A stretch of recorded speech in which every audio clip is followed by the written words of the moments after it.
Alors, nous sommes le vendredi 1er avril. Donc, je vous retrouve pour un petit... c'est pas du tout droit tout ça. C'est mieux.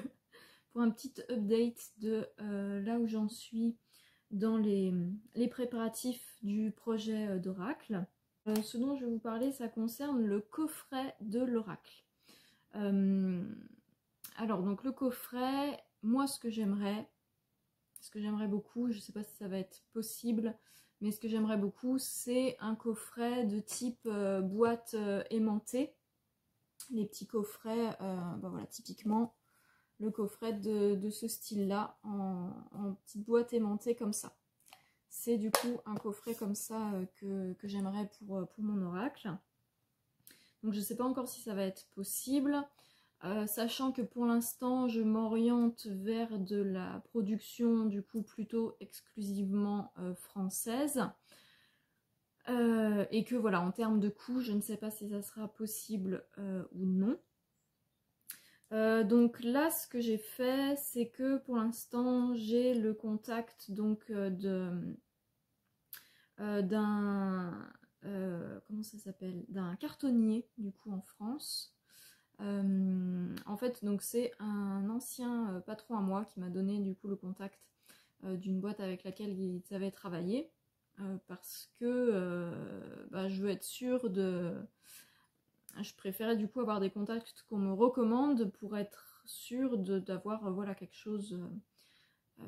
voilà, pas tomber sur le premier gougnafier pour mon joli projet. Donc du coup cette personne-là, donc cette boîte-là, eux, ils s'occupent de tout ce qui est cartonnerie, c'est un cartonnier.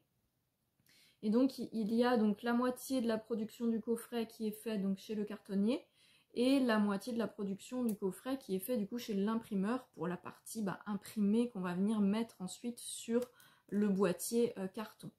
Donc, j'avais déjà eu contact avec la personne, du coup, le contact que j'ai chez le cartonnier. Et ensuite, là, il me restait à faire la partie contact avec l'imprimeur. Et donc, c'est ce que j'ai pu faire aujourd'hui. Donc, j'ai envoyé le descriptif du projet. Et là, maintenant, j'attends qu'on me renvoie le devis correspondant. Voilà. Et puis après, du coup, il me faudra le devis côté cartonnier. Et il faut que je vois si les deux devis ensemble, ça match niveau... budget pour l'oracle. Voilà. Sinon, deuxième solution pour le coffret du coup de l'oracle, je peux aussi faire un coffret via la boîte où je vais faire imprimer du coup l'oracle, puisque mon choix est normalement déjà arrêté sur l'imprimeur qui va faire du coup les cartes. Et donc eux ils proposent aussi des boîtes, mais ce sont des boîtes cloches en semi-rigide. Et personnellement j'aime un petit peu moins, je préférais déjà un coffret aimanté, ça c'est mon souhait numéro 1, et je préférais une boîte du coup rigide. Mais si jamais les prix sont trop élevés, voilà, du coup j'irai sur cette solution de la boîte semi-rigide, ce qui permettra d'avoir quand même un joli petit coffret pour les cartes. Donc voilà où j'en suis. Sachant, donc là je vais vous parler un petit peu aussi des difficultés qui me sont propres par rapport à ce projet, mais qui pourront peut-être aussi parler à certains d'entre vous. Parce que je me suis rendu compte quand même que c'était quelque chose durant le live sur l'hypersensibilité qu'a fait Chloé de Licorne Indigo. Je me suis rendu compte qu'en fait il y avait pas mal de personnes chez les hypersensibles qui pouvaient avoir des blocages quand on est sur des jolis projets. On peut se retrouver avec de l'anxiété, du stress et tout ça qui peut nous bloquer. Et moi, c'est ce qui s'est passé pour notamment la partie du coffret, puisque ça concerne le fait de faire des démarches où je vais du coup avoir des interactions sociales. Et alors autant pour plein d'autres choses, je peux avoir des interactions sociales qui ne vont pas être source de stress pour moi. Mais dans certains cas, dans certains domaines, pour certaines choses, Les interactions sociales, donc le fait de devoir téléphoner à quelqu'un ou même d'envoyer un mail, pour moi du coup c'est compliqué. Donc typiquement, ce qui est plus facile pour moi, c'est de pouvoir passer par des sites où il va avoir une interface, où on peut avoir un devis qui est proposé comme ça, un calculateur de devis qui se fait en ligne. Comme ça, en fait, moi, je suis, entre guillemets, toute seule avec mon ordinateur, je fais ma petite popote et voilà. Et à partir du moment où il faut, par contre, aller faire des échanges avec des gens au niveau de la boîte, enfin de l'entreprise, du coup, que je contacte, là, ça devient plus compliqué pour moi. Donc ça m'a un petit peu bloqué pendant un certain temps, je me suis concentrée sur autre chose, et là, je me suis dit, hop, là, il faut vraiment qu'on avance là-dessus. Donc voilà, c'est fait et j'ai plus qu'à attendre le retour par rapport à ça. Autre chose du coup au niveau donc de l'avancée de l'oracle, j'ai fait aussi les démarches pour apporter de la visibilité à la campagne de précommande, puisque j'ai pris la décision de passer par le site Ulule pour pouvoir faire les précommandes de l'oracle. Pour plusieurs raisons. Déjà parce que ça permet d'avoir moi à ne pas m'occuper de certaines choses. Et ça permet aussi aux gens du coup d'avoir comment dire, comme je suis quelqu'un qui n'est pas connu dans le milieu des tarot oracles et tout ça, je me dis, si l'achat ça se fait, genre vous m'envoyez un mail et puis je prends note de la commande, ou des précommandes via un site, ou du coup ça se fait via PayPal ou je sais pas quoi. Moi déjà au niveau logistique, si ça se fait par PayPal et tout ça, il faut tout que je fasse une préparation logistique sur mon site. Donc ça me rajoute du travail et de l'anxiété. Et si c'est des précommandes par mail, après, pour moi, c'était jamais sûr du coup que la personne qui t'a dit oui, d'accord, je commande, une fois qu'il y a le produit qui est là, bah est-ce qu'elle va pas dire ah bah finalement j'ai changé d'avis, du coup je commande pas. Bref, donc ça ne m'allait pas non plus comme manière de faire pour des précommandes. Et je me mets aussi à la place du côté du coup du client. Quand c'est quelqu'un qu'on ne connaît pas, de passer par un site officiel comme Ulule, Kickstarter ou Etsy, enfin Etsy ça marche pas pour les précommandes, mais ce genre de site là, au moins il y a la fiabilité, on sait que du coup si on passe une précommande ou qu'on fait un soutien à un projet, on risque pas entre guillemets de se faire entourlouper quoi. C'est-à-dire qu'une fois qu'on a fait la précommande, bah, la personne nous envoie le produit et tout ça quoi. Donc voilà, ça apportait de la sécurité autant pour moi que pour les clients. Donc c'est pour ça que j'ai choisi de partir sur Ulule. Après le choix de pourquoi Ulule et pas Kickstarter, parce que, alors ça c'est peut-être juste ma vision du truc, mais moi du ressenti que j'en ai, Kickstarter j'ai l'impression que c'est plus international, et Ulule je le sens, enfin en tout cas moi de mon ressenti je le sens plus. Enfin voilà, Kickstarter pour moi je le voyais plus pour un projet où ça serait pour de l'international, et Ulule me semblait plus approprié pour du plus national.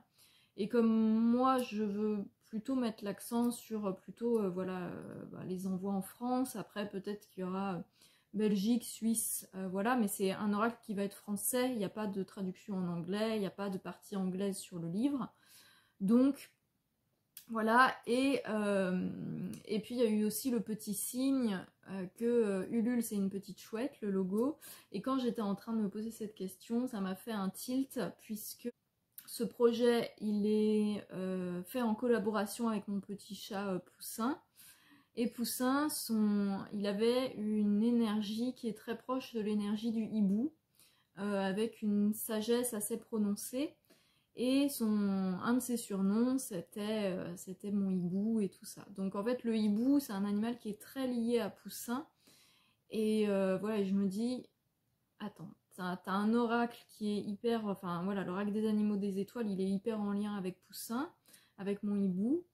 Et il y a une plateforme où le petit logo et tout ça, c'est une chouette. Donc je me suis dit, cherche pas plus loin, la bonne plateforme pour ce projet-là, en tout cas, c'est celle-là. Un des aspects du coup du projet, c'était venir apporter de la visibilité. Parce que c'est pas parce qu'on lance un projet sur Ulule que d'un coup, il y a plein de gens qui vont venir mettre des sous pour le projet.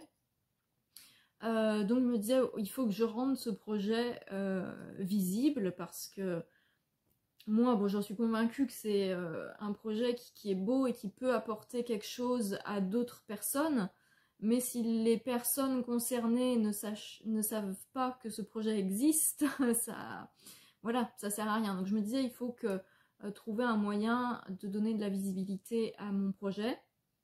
Et donc pour cette partie-là, au niveau visibilité, j'ai choisi tout simplement de contacter en fait les youtubeuses du coup Sphère Tarot Oracle que je suis pour leur parler donc de mon projet et leur proposer du coup de faire une vidéo sur justement pour parler du projet.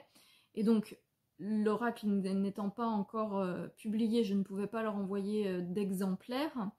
Donc ce que j'ai fait, c'est que je leur ai proposé des produits parmi les contreparties qu'il y aura sur la campagne Ulule. C'était ça les mails, le dossier de présentation que j'avais préparé du coup lundi, c'était là-dessus.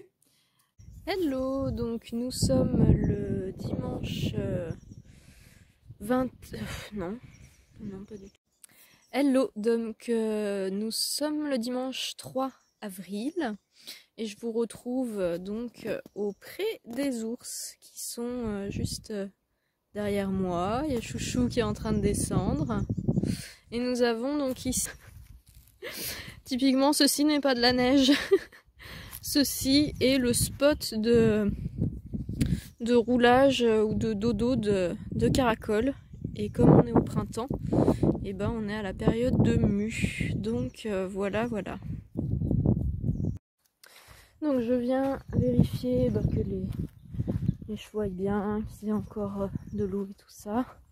Alors du coup, par rapport à là où on en est, au niveau des dossiers de présentation de l'oracle et des retours voilà, des personnes, des youtubeuses à qui j'ai envoyé le dossier pour faire la demande de partenariat. Donc là, on fait ensemble un petit bilan au bout d'une semaine. Donc j'ai envoyé les dossiers et donc les demandes de partenariat il y a une semaine. J'ai 2 youtubeuses qui m'ont répondu positivement. Donc dans le sens où elles sont ok pour parler du projet, qui ont donc accepté le partenariat. J'ai une youtubeuse qui a refusé le partenariat et j'en ai 2 qui ne m'ont pas répondu, du coup où j'ai pas de réponse. Donc j'étais partie sur 5, j'avais fait donc 5 demandes qui correspondaient en fait pas aux youtubeuses qui ont le plus d'abonnés au total, mais j'étais partie sur demander en fait tout simplement aux youtubeuses que moi je suis et dont j'aime regarder les vidéos et tout ça. Donc j'avais pris les 5 que je suis le plus et que j'aime le plus. Il y a comme quelqu'un. Mon chouchou. Ça c'est mon chouchou tout craché ça. Ça c'est très habituel de Caracol, il est tout le temps à venir faire des câlins, venir s'installer. Alors par contre je suis désolée, il doit y avoir du vent et j'ai peur que ça soit désagréable dans le micro. Voilà, et là c'est parti pour traverser tout le pré. Enfin finir de traverser tout le pré, parce que moi je suis partie de tout là-bas au bout pour aller vérifier l'eau qui se trouve à l'autre bout du pré. Et comme d'habitude, voilà, c'est très souvent quand je viens, j'ai Chouchou du coup qui me suit et Daé qui lui suit Chouchou. Voilà, donc ça fait la petite farandole à chaque fois. Mon petit chouchou. Mon petit chouchou, je suis contente parce qu'il n'a pas pris trop de poids à l'entrée du printemps. Parce que Caracol, et oui mon cœur, c'est un cheval, c'est un ibérique, donc qui n'est pas fait normalement pour des prairies bretonnes. Et donc il a tendance à pouvoir prendre très rapidement, trop rapidement du poids à l'entrée, quand il passe à l'herbe verte de printemps. Et là je suis contente parce que j'ai essayé de faire vraiment une bonne transition pour la mise à l'herbe. Et bon, là on voit quand même qu'il est un peu dodu, mais comparé en fait à ce que ça a pu être à d'autres périodes, c'est plutôt chouette. Oui, monsieur ours. Et on est parfait niveau dos, il y a encore à peu près la moitié. Donc on est très bien. Voilà, donc vérification de l'eau faite. Là par contre il fait quand même bien froid. Là on est en plein dans la vague de froid de début de printemps là. Donc glagla, je ne vais pas m'attarder au pré. Les oiseaux vont bien. Il y a encore de l'eau là-bas, il y a du jus dans la clôture, tout est ok. Donc je vais rentrer au chaud.